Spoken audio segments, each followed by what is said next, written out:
In this video, we're going to start extending our map system with a number of methods that will allow us to build our world map. Eventually, we will begin using these methods to procedurally generate buildings and paths, but to begin with, we will manually use these methods to test out the map. The first method we are going to create is one that allows us to set the cell types for each position on the map. We will call this method setCell, and we are going to overload the method so that we can set the ground type, structure type, and overlay type all with the same method based simply on what enum type we pass to the method when we call it. We are going to need to define two other methods that will help us write the setCell method. First, we will create a method that allows us to check whether a position is actually on our map. We will use this method to prevent other methods from trying to retrieve a cell that doesn't exist in our map. To write this method, we will define two local Boolean variables. The first variable will check whether the x value is within the bounds of our map, and the second will check whether the y value is within the bounds of the map. Then we will only return true if both Boolean variables are true. The way we've defined our map, the values can be equal to the size of the map and still be within bounds. Remember, we've defined our map so that the origin 0, 0 is at the center, and the map extends in both positive and negative directions out to the map size. We will also begin the practice of writing two versions of many of our map methods. The first version will take an x and y component separately as int values, and the second version of the method will take an int2 vector as the position.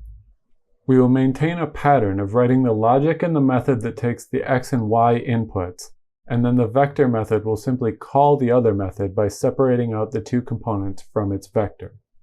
This is a convenience that will often be useful as we begin doing more complicated things with the map, and we will repeat this pattern with many other methods. We can now begin writing the setCell method using our new onMap method. We will first check to make sure the position we are trying to set is actually on the map. If it is not, then this method will simply do nothing rather than causing an error by trying to access a cell that doesn't exist. One reason this is nice is because if we change the size of our map and it causes buildings to fall off the edge of the map, they will simply be cut off rather than causing a bunch of errors.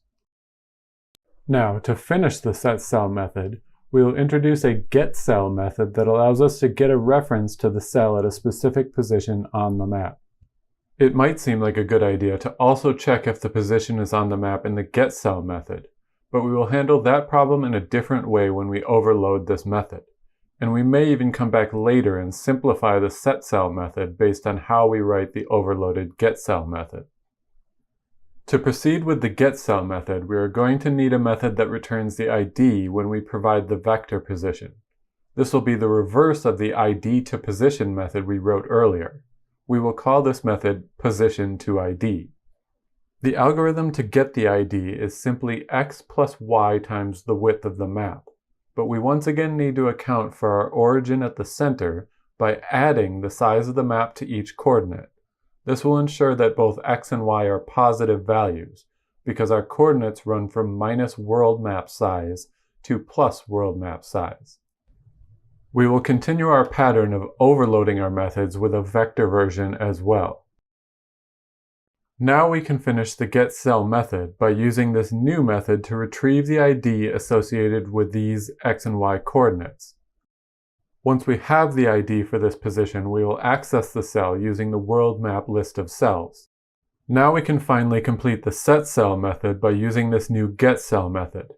If the position is on our map, then we will get the cell and then we will update the ground type for the cell based on the argument that was passed in. Let's test out this new map method by changing one of the floor tiles we set up in the generateWorldMap method. We will change the cell at the origin of the map, 0, 0, to be the other type of floor tile.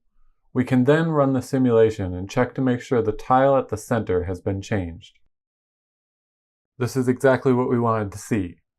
Now, let's overload our setCell method so that we can also change the other layers of our cells using the same method.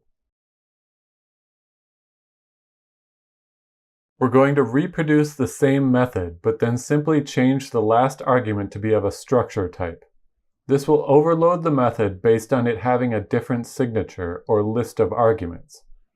We can copy over the exact same logic and then just change the line where the cell's type is updated. Then we'll follow the exact same pattern to also create an overload for the overlay type. We're going to do one more thing to the structure type method simply for convenience. Since the structured layer is going to contain things like walls and other obstacles, we are going to set the solid property of the cell to true every time we place a structure on the map. This may not always be what we want in practice, but it is going to be helpful much more often than not. Now we are going to test out all of our setCell methods to make sure everything is working as expected. We will make a few calls to the structure type overload right beneath the line where we set the center tile to floor 2 using our ground type setCell method.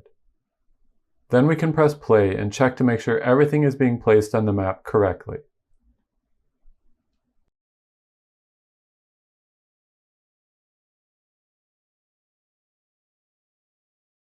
Now we can see a few walls have been added to the map. You might want to do some more testing at this point to get a better sense of how the coordinate system works with our map, because we'll be building up much more complex map methods using these same basic methods, and it can be helpful to get a good sense of how the map is laid out.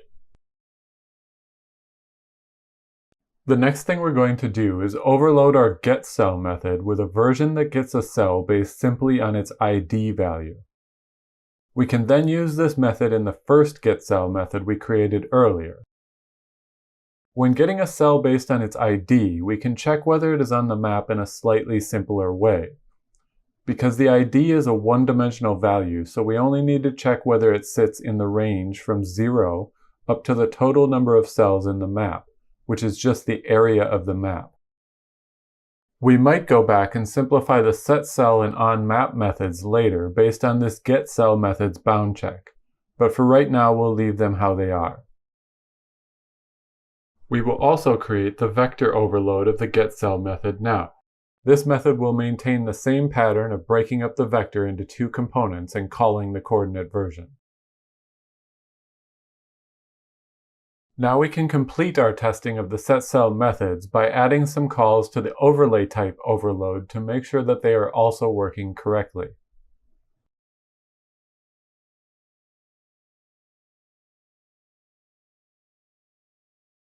It looks like all of the overloads are working perfectly. That's all we're going to do with the map building methods for now. In the next video, we're going to introduce the new Unity input system so that we can allow the user to move around the map before we get further into developing the simulation.